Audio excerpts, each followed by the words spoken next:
Halo Nakamada, balik lagi nih di Nocturnal Ime. Sekarang aku ngebahas alur cerita movie yang berjudul Bubble.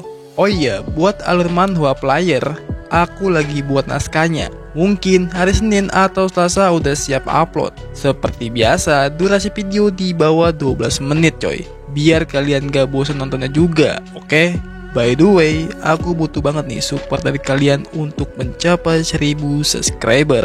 Sekali lagi, terima kasih buat kalian yang udah support aku. Ya udah, gitu aja. Kita langsung ke alurnya. Let's go.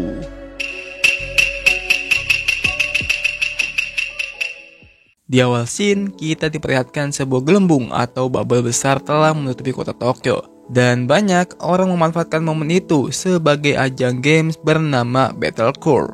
Lalu terlihat seseorang bocah berambut kuning bernama Usagi yang sedang menghindari kejaran tim lain yang berusaha menangkapnya. Namun karena itu bocah terlalu gacor, ia malah membuat celaka dirinya yang berakhir hampir nyebur ke pusaran air. Untung aja ada seorang MC kita yang cool bet nih bernama Hibiki. Langsung dengan skill parkour yang pro, ia pun menyelamatkan Usagi dan langsung memenangkan timnya dari kompetisi Battlecore itu. Dan di saat rekan-rekannya melakukan charge untuk kemenangannya, si MC cool kita ini memiliki untuk cabut dari sana, memisahkan dirinya dari rekan-rekannya. Di saat malam tiba dan rekan-rekan yang menikmati hadiah dari kemenangan tadi, Hibiki yang lagi menyendiri itu dihampiri oleh si ciwi peneliti bernama Makoto yang membahas tindakan Hibiki yang terlalu nekat menyelamatkan Usagi. Di saat di tengah pembicaraan mereka, Hibiki mendengar sesuatu di Tower Tokyo yang ia lihat, dan ia pun langsung pergi ke sana. Seorang rekan Makoto bernama Shin yang melihat itu pun langsung menyusul Hibiki. Lalu cerita pun flashback ke awal mula semua ini terjadi. Dari sebuah gelembung-gelembung misterius yang muncul berjatuhan ke dalam bumi, membuat kekacauan di mana-mana. Sampai di mana muncul ledakan misterius dari sebuah tower di Tokyo yang membuat daerah Tokyo diselimuti bubble yang besar.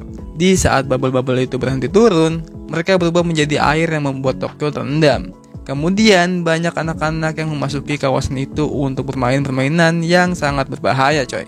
Dan salah satu dari mereka bisa mendengar nyanyian-nyanyian yang berasal dari tower asal ledakan itu. Balik ke Hibiki yang telah tiba, ia langsung action parkour ke bagian teratas dengan keadaan gravitasi yang kompleks. Dan di saat ia ingin mencoba melewati limitnya untuk menghampiri suara dari bubble yang dia rasakan, tiba-tiba Hibiki melihat dirinya saat kecil berada di menara yang membuatnya salfok dan terjatuh ke dalam laut.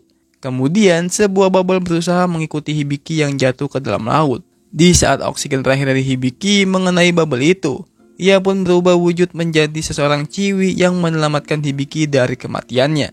Di keesokan paginya, saat sang ciwi itu mencoba menyentuh Hibiki, membuat jarinya berubah menjadi busa-busa bubble di saat menyentuhnya. Kemudian mereka ditemui oleh Shin yang dibawa balik ke markas kapal mereka. Si ciwi itu terlihat bisu dan bertingkah seperti kucing yang maling ikan coy. Awas tuh, ikan mak lu diambil coy. Dan Shin yang melihatnya berpikir untuk memasukkannya ke dalam timnya untuk bermain game Battlecore nanti. Saat di malam hari, si ciwi itu pun menghampiri Hibiki ke kamarnya dan mencoba menyentuhnya lagi, yang seketika bubble-bubble di jari si ciwi itu menyebar. Ia pun terbingung dengan hal itu karena saat menyentuh orang lain jarinya nggak kenapa-napa coy. Di keesokan harinya, tim Blue Blast pun melaksanakan latihan di pagi hari termasuk si Hibiki. Saat ciwi itu melihat Hibiki yang telah keluar dari kamarnya, Hibiki terlihat menghindarinya. Namun si ciwi itu pun mencari perhatian kepadanya dan kemudian ia melihat sebuah tower yang seketika membuatnya mengeluarkan nyanyian suara indah yang membuat Hibiki terpukau dengan suara itu. Dan Hibiki pun mengajarinya tentang basic-basic gerakan parkour kepadanya. Lalu di saat mereka makan bareng, Hibiki memberikan nama Uta untuk dirinya dengan alasan karena dia bernyanyi. Setelah itu, di saat Makoto sedang meneliti laporannya, Shin pun menghampirinya dan membahas penguasaan teknik parkour Uta yang gercep banget coy. Lalu Makoto pun kepo kenapa Shin gak parkour-parkour lagi. Yang ternyata kaki sebelah Shin kini telah menjadi cyborg setelah menyelamatkan Hibiki dari kecelakaan menara saat itu. Di keesokan harinya, tim Blue Blast pun menyimak pertandingan tim Mad Lobster versus tim Underbreaker yang menggunakan teknologi buatan mereka. Membuat tim Blue Blast pun heran dengan teknologi itu. Sementara di kapal, Makoto yang lagi milih buku itu diambil oleh Uta sangat tertarik saat melihat buku Putri Duyung. Lalu Makoto pun menceritakan tentang kisah Putri Duyung yang menyukai seseorang pangeran dan terpikat oleh dunia manusia. Setelah tahu hal itu, Uta pun makin tertarik dengan Hibiki dan ia terlihat mempelajari banyak buku di setiap harinya. Di saat mereka berdua sedang mempelajari sesuatu, Hibiki pun keluar dari sana dengan Uta yang segera menyusulnya. Ia pun mengikutinya ke tempat rahasia milik Hibiki. Di sana, Uta menemukan rumah keong yang membuatnya begitu senang. Lalu Hibiki pun menceritakan tentang dirinya yang menyukai tempat ini yang jauh dari kebisingan. Kemudian cerita flashback dikit nih tentang masa lalu Hibiki yang punya masalah dengan pendengaran sensitif yang membuatnya dimasukkan ke tempat anak-anak yang memiliki kasus serupa. Di saat gelembung jatuh dan Hibiki yang lagi berada di menara itu, ledakan pun terjadi. Namun Hibiki terbangun dengan selamat dari ledakan tersebut. Dan yang hanya ia ingat sekarang adalah nyanyian yang saat itu ia dengar membuatnya sampai kini terus mencarinya. Uta yang mendengar hal itu pun sangat ingin menyentuh Hibiki. Namun ia tidak bisa dan pergi keluar mengeluarkan nyanyian suara indahnya yang membuat Hibiki teringat masa lalunya.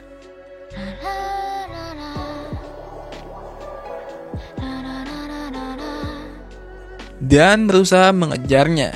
Di saat Hibiki ingin menyentuhnya, Uta pun menghindari kontak fisik dengannya. Sementara itu di kapal, sekelompok tim Undertaker menyusup dan menculik si Makoto dengan meninggalkan sebuah pesan. Lalu tim Blue Blaze pun segera mengetahui penculikan tersebut dengan sebuah pesan yang ditinggalkan yang berisi tentang untuk bertanding dengan Makoto sebagai hadiahnya. Hibiki yang melihat itu pun menggerakkan timnya untuk gas ngeladenin permintaan tim Undertaker. Setelah mereka tiba, mereka pun langsung berkumpul dan memulai pertandingan tersebut. Tapi tak lama setelah pertandingan dimulai, dua orang dari tim Blue Blaze pun berhasil disingkirkan dan tersisa si Gondrong, Hibiki, dan Uta yang mencoba membalap dari orang-orang Undertaker. Namun saat mencoba menyaingi tim sebelah, mereka bertiga pun dijebak oleh orang-orang tim Undertaker yang membuatnya stuck di dekat pusaran air. Lalu Uta dengan otak Senkunya mencoba melawan ketakutan mereka dengan nekat parkour ke batu demi batu dengan si Gondrong dan Hibiki yang mengikutinya. Lalu Hibiki dan Uta pun berduet parkour menuju bendera finish walaupun ada gangguan-gangguan berdatangan.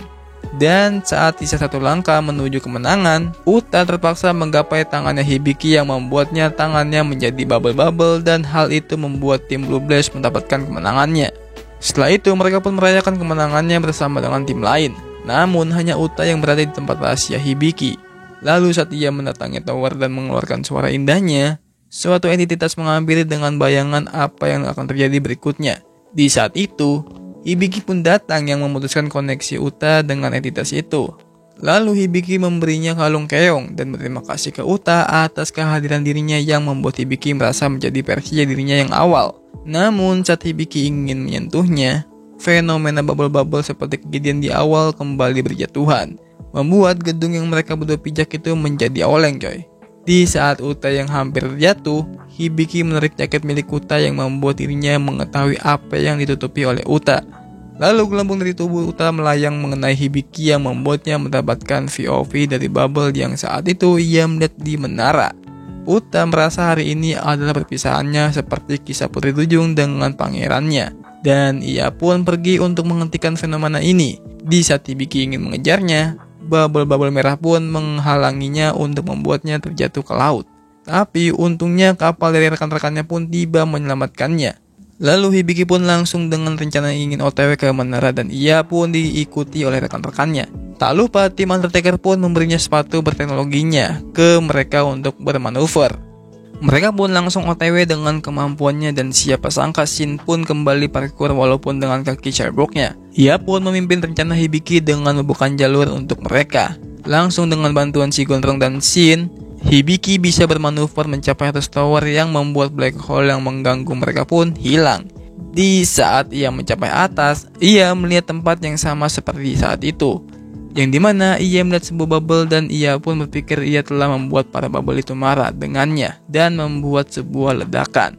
Dan ia merasa kalau bubble yang ia lihat saat itu adalah Uta yang melindunginya. Setelah mengingat itu, ia melihat Uta yang ditahan oleh kakaknya. Langsung tuh Hibiki mencoba menghampirinya namun percobaannya terus gagal yang membuat dirinya terkurung di dalam bubble. Uta yang melihat itu langsung melepas paksa tangannya demi menyelamatkan Hibiki yang kehabisan napas coy. Dan dengan energi bubble dari tubuh Uta, ia menetralkan energi bubble merah yang sebelumnya menyebar luas. Dan mereka pun terjun ke laut dengan Uta yang menciumnya untuk terakhir kalinya coy. Lalu di saat Hibiki telah sadar, ia membawa Uta yang telah hampir menjadi full bubble. Uta pun memberitahu soal pertemuan dirinya dengan Hibiki yang membuatnya menjadi diri sendiri. Dan setelah itu tubuh Uta pun menghilang menyisakan bubble-bubble di genggaman Hibiki. Dan cerita pun selesai. Oke, cukup sampai di sini dulu. Dan untuk kelanjutan ceritanya kami akan lanjutkan lagi nanti. Kalian juga bisa request manhwa atau komik Jepang seru untuk dibahas di lain waktu. Kalian komen aja, oke? Jadi stay tune dan subscribe, like jika kalian suka. Ja, nih.